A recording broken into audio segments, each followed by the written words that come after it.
Hello, welcome to Fibertown. This is episode 78. It's September the 4th, 2014. I'm Emily, Chain of Fools on Ravelry. I'm glad to be here with you guys today. It is 7:21 in the morning. I seem to have a new schedule of recording very early, and that's because I'm getting up a lot earlier. So, let's, Alice is here on the floor. I don't know if she'll come up. Alice, can you speak? No, maybe she'll come up later. So you can find me on YouTube, on Ravelry, on the Fibertown podcast group. You can find me on iTunes and on the blog at www.fibertown.blogspot.com. I'm wearing my heliotropic today, and this has gotten a ton of wear this summer. I definitely need to knit more summer tops because this has been fabulous. Really enjoyed it. So let me welcome a few people new to the podcast. Fads, who is Bonnie from Pennsylvania. She's a university professor, and she has a Doberman named Jed who says hello to Alice. So thank you for introducing yourself. And we also have Christina Wall from Indiana. She's from Indianapolis, Indiana. She has a podcast, and it's called A Knitter's Life. I will have to check that out. It's on YouTube. Thank you, Christina, and welcome. And we have Hildy from Norway, and she just started spinning this year in cross-stitching, but she's a knitter, and she really is enjoying the fiber talk, so I do too. I love all the fiber talk, and I have a little bit today, so welcome, and we have a guest. Hey, Elle, what's up? She is very energetic this time of the day. Here. Don't get freaked out. Say hi. Can you shake? All right, sit down. Sit. Shake. Alice. There we go. On her own terms, she shakes. Oh, and where's my treat? Where's my treat? Okay. Welcome, welcome, welcome, everybody. Introduce yourself if you are so inclined in the introductions thread. Come a little closer so people can see you. Okay. You guys, we have the Summer of S. We have the prizes to give away today. I don't have any FOs, but I do have some works in progress, and one that's very, very close to becoming an FO. I have lots of spinning to show you, an acquisition, some up-and-coming things to discuss. Let me adjust you, sorry. And Ask Fibertown. So, I'm sorry, that adjustment did not work at all. I am so technologically gifted. All right, that'll work. Here's my basket of prizes. So let's see who gets what. Ooh, it's gonna be a rainy day, I think. Okay, I have it all written down here. I drew these prizes beforehand because it was kind of a mess. Okay, so without further ado, number 412, and there were over 1,000 entries. 1,000 entries in this thread. This was super fun. And I do not yet know what our next thing is going to be, but I will tell you next week. Okay, so for now, just hold on to your FOs, people. There will be new stuff coming, new giveaways and all that. So let's see, 412. Cookie Lady Knits. Cookie Lady Knits, congratulations. You are going to be the recipient of my hand-dyed Patton's Classic wool. Yeah, so send me a PM with your address. These would make awesome hats or stuffies, and I'm getting my arm licked, which is really not pleasant. So excellent, Cookie Lady Knits, congratulations. I think I said that already. Then we have number 546, who is Franciscan Gypsy, who is Talia from the Pen Hook and Needle podcast. Talia, you lucky dog, you won the purple alpaca, sport weight alpaca. So I think I may have already sent you stuff, but send me your address again, and I'll get this out to you. Let's see. Then we have number 170, who is Bibit or Bibite, and that's Katya. Oh, sorry, that's not Katya. You won the Katya. It's early. Katya that I got in Spain this summer. Gorgeous. Looks like it's a self-striping and maybe not, maybe more of a gradient. I don't know, but It's a mystery, a wonderful mystery for you to knit up and find out. Congratulations. Let's see. Number 207, Indigo Dog Montana. She entered a lot of sort of encouragement and compliments. So you won the Patton's Croix in the Rusty Stripes. What's this one called? Yeah, Rusty Stripes. They were actually the same colorway. Congratulations, Indigo Dog Montana. And then we have number 90, The Yarn Goes On. Guess what you won? You won the Cashmere Silk in this gorgeous pinky raspberry colorway. It's called Superior Filatura di Grossa. Superior. And yeah, 70% cashmere, 30% silk. Congrats. Then, let's see, we have number 282, who is Have Faith. Guess what you won, my dear? You got yourself a loop bump. It's sparkly. It looks like a cup of coffee. The colorway name is Box of Chocolates. Okay, coffee chocolates. It's open to interpretation. And the very last one is number 270, Julie No Jewels Jukes. You are getting the Hilltop Cloud Wensleydale Milk Fiber. This will be very interesting to spin up. Now, a lot of these prizes are made possible by lovely viewers like you. Don't I sound like PBS? And in particular, one of them. So, and this came from my stash as well. So thank you so much for all your donations to the podcast and, helping with postage for things like this. It is super appreciated. And your fiber and yarn donations as well. That concludes the summer of S. It's September now. It's technically still summer, but school has started, so to me, summer's done. Okay, let's move right along. Works in progress. Works in progress. I have 2 works in progress. Let me show you this one first. This, and oh good, I'm not in the middle of a row. But you really can't get a sense of how big and gorgeous this is, and the lighting is just awful. Hang on a sec. Ooh, that's awful too. Nope, that's really bad. Okay, well, maybe that's a little better. That brightened it up a little bit. Okay, this is my Boneyard shawl. It's knit out of Gourmet Stash in the Luster base, and it's huge, right? This is the Smoke and Mirrors colorway. It is a merino bamboo nylon blend. Look at that. It's all bunched up, but this is, I've got over 5 ounces knit on this. My aim is to get 6. I have started the border. There's the border, the garter border. It's a lovely, lovely knit. The yarn is fabulous, really gorgeous, and the colors just keep me interested. It's a very simple knit. This is the Boneyard Shawl by Stephen West. It's a free pattern, and this would be great for hand-spun, homespun. It's on my number 6, US 6, 4mm ChiaoGoo interchangeables. My favorites. And yeah, as I said, I'm on the home stretch. In fact, I have been carrying around this little scale. It's my little scale that cost me like $10 on Amazon. I use it for fiber and things that don't weigh a lot, because I don't think it takes more than maybe 2 or 3 ounces before it says overload. But I wound off from the bigger part of the skein, the ball, the cake. I wound off exactly what I need to knit to reach my 6-ounce goal. This is the second skein, of course. Oh, did you hear that? Are you okay? Oh, you're such a dork, but I love you. You wanna come up? Come up here. I don't know if you heard that, but she had an aborted jump attempt onto another piece of furniture.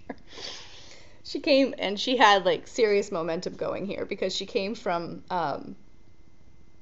the other side of the house.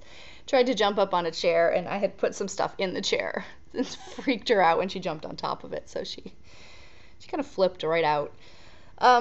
Literally and figuratively flipped out of the chair. You want to come up here? Look, got your favorite rug. Oh, you're all scared. There you go. Lay down there. Okay, so as I was saying, I have 12, this is about 10 grams left to knit. So I'm measuring, the rows still are growing at this point in the shawl because I'm increasing every other row. So I'm checking how much I use per row so I can figure out like where I need to start the bind off or when I need to start the bind off. I'm very excited. So it's much more motivating to say I only need to knit this rather than I need to knit till some undetermined point in this big ball here. I don't know if you will see this completed on next week's podcast because I'm going to be mailing it off as soon as it's washed and blocked. It'll be a booth sample at Shenandoah Valley Fiber Festival, I do believe. It has a lot of Alice love knit into it because she's been here for the knitting of it, right by my side. So yeah, come and see it if you are at that particular festival. It's only a few weeks away, and I'm getting excited. Okie doke. I've been so monogamous with that particular project that I had to cast on something else. Just for, like, a little variety. So, I cast on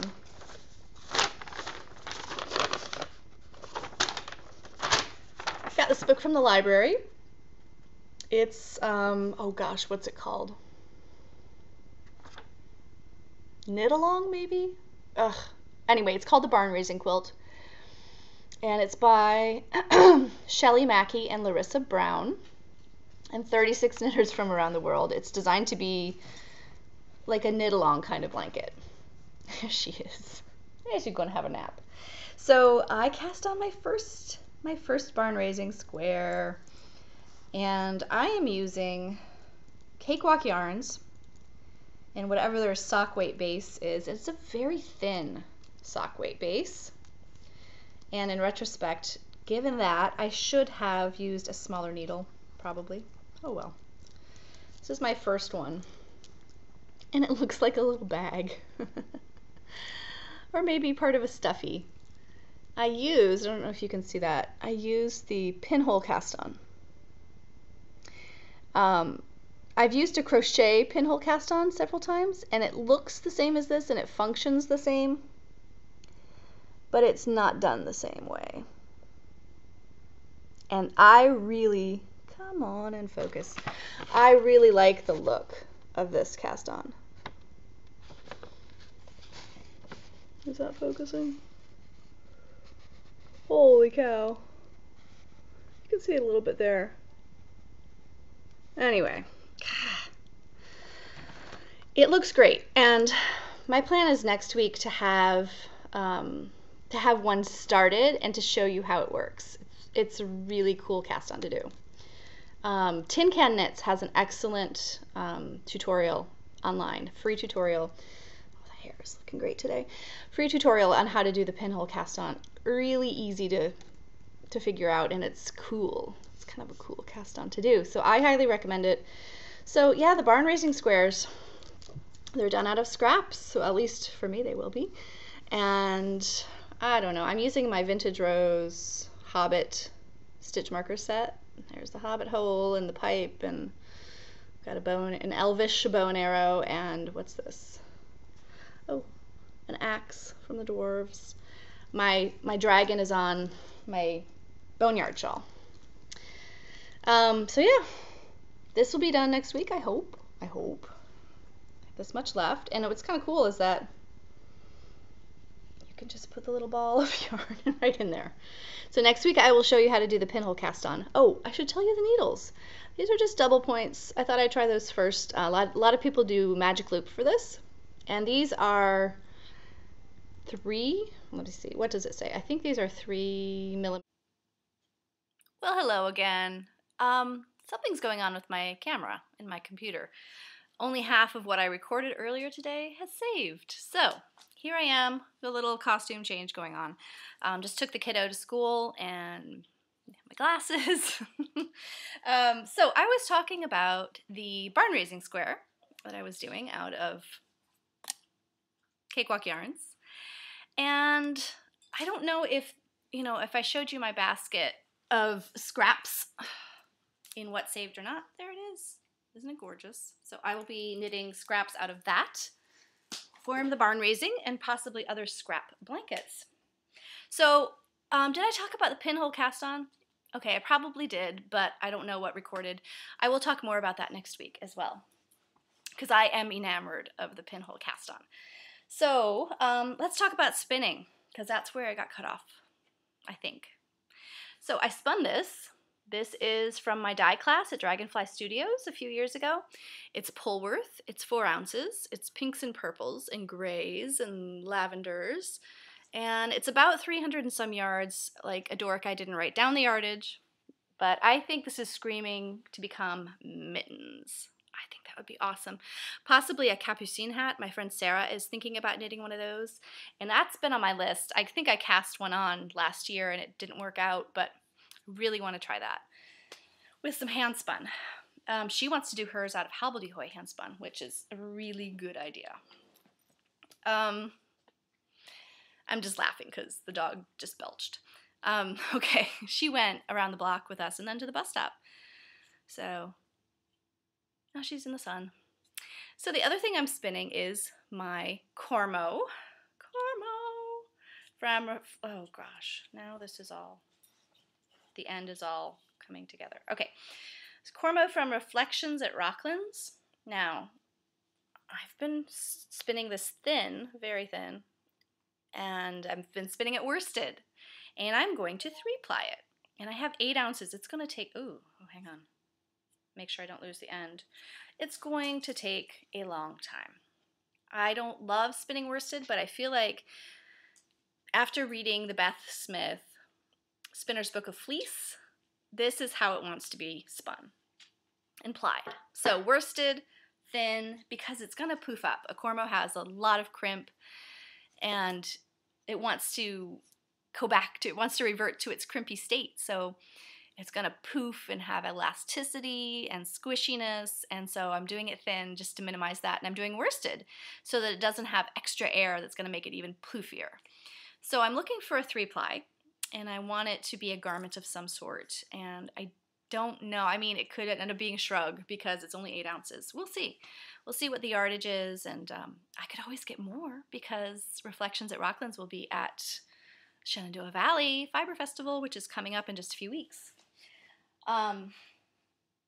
This is what's left of my first 2.5 ounces, 2 3/4 ounces, 2 3/4 ounce. I can't. Yeah, 2 plus a little bit more. It's just so squishy and beautifully, beautifully prepared. So that's the Cormo. I also, on Saturday night, I decided instead of knitting, I was going to flick some of my Cotswold Coopworth lamb locks because that's what I bought last year at Shenandoah, fleece-wise. And this is what I flicked in 1 hour. I did knit a little too, but these are gorgeous. So I flick the locks. Let me show you one lock that's flicked. And there's one. And it starts out looking like, let me grab one. Starts out looking like little crinkle cut French fries. And then when it's flicked open, one little lock, there we go. See, it's a crinkle cut. One little lock becomes like this much. And I have a lot of these. It's going to take a long time to process. So I flick them, and then I put a bunch of the locks together, and I jump card them into bats. And I have done a little sampling. This was quite a while ago. I sampled a 2-ply. And I don't know how it's going to be spun in the end, but it's good stuff. And I need to spend some more time with it because my fleeces are demanding attention. Just to give you an idea, Let me get this basket. If it's going to let me take it out. Let's see. Yes. Ugh. It is full. It's going to be a lot. I don't remember the... This is what I'm using to flick. It's going to be a lot. It's going to be a lot of fleece. You saw what one of these little locks turns into. It's a lot. So, but it's fun. It's relaxing just to do a little bit every once in a while. So, acquisitions, I have one thing, and this was from, of course, the Gourmet Stash. She has done a collaboration with Hobbledehoy, and this is the end of summer playlist, and they've done music-inspired colorways. And this one is from the Leonardo DiCaprio Great Gatsby soundtrack, inspired by that. A little bit of swag came with it. I throw huge parties every weekend just in case you show up. I get a few cases of champagne. Look at this.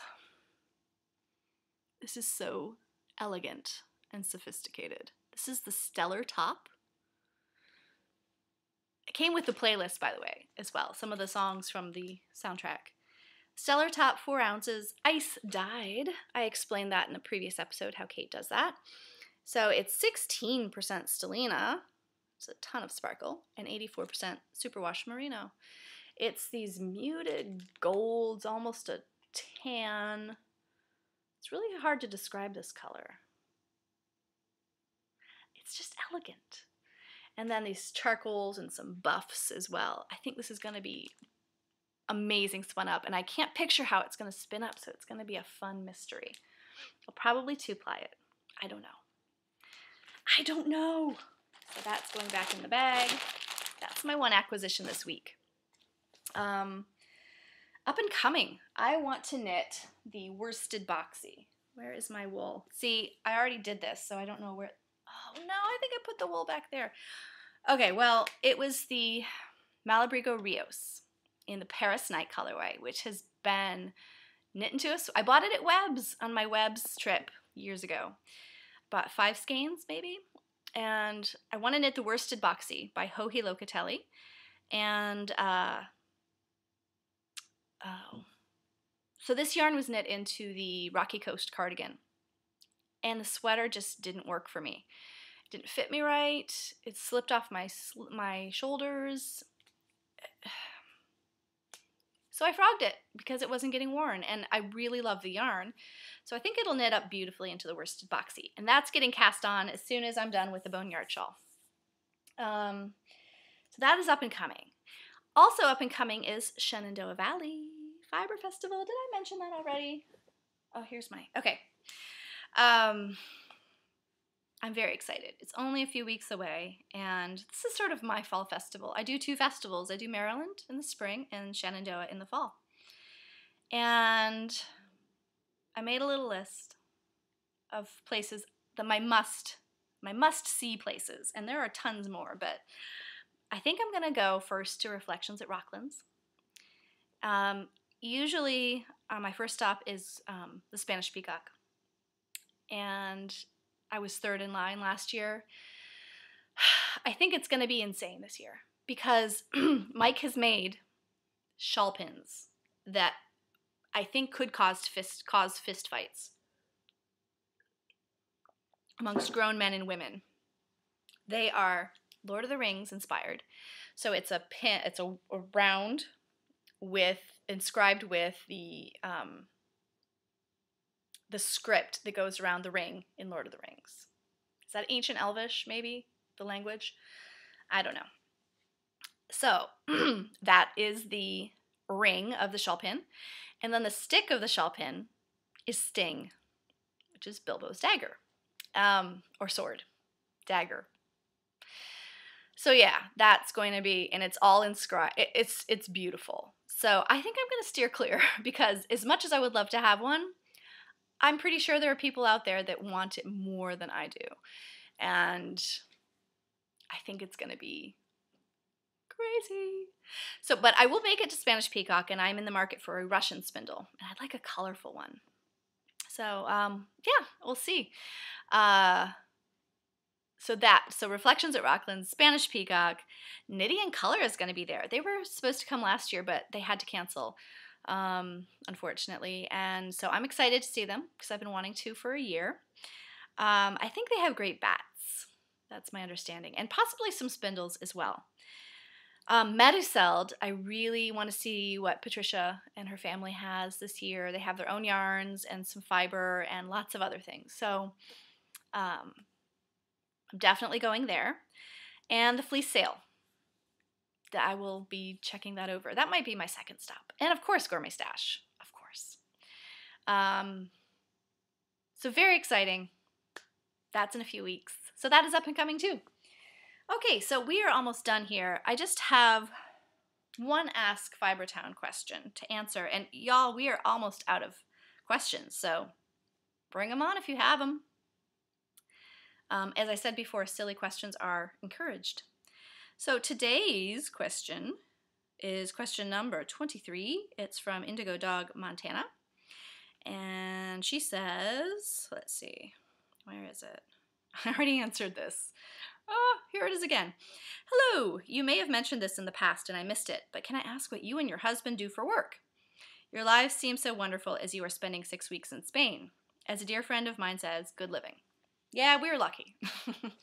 My husband is a teacher administrator in a private school in Washington, and the 6 weeks in Spain, 2/3 of it was intense work for my husband, and we were sent along as part of that. So he worked 24/7 pretty much. He was responsible for a group of children. He taught several classes a day, organized the whole thing. So it was a year's amount of work, basically.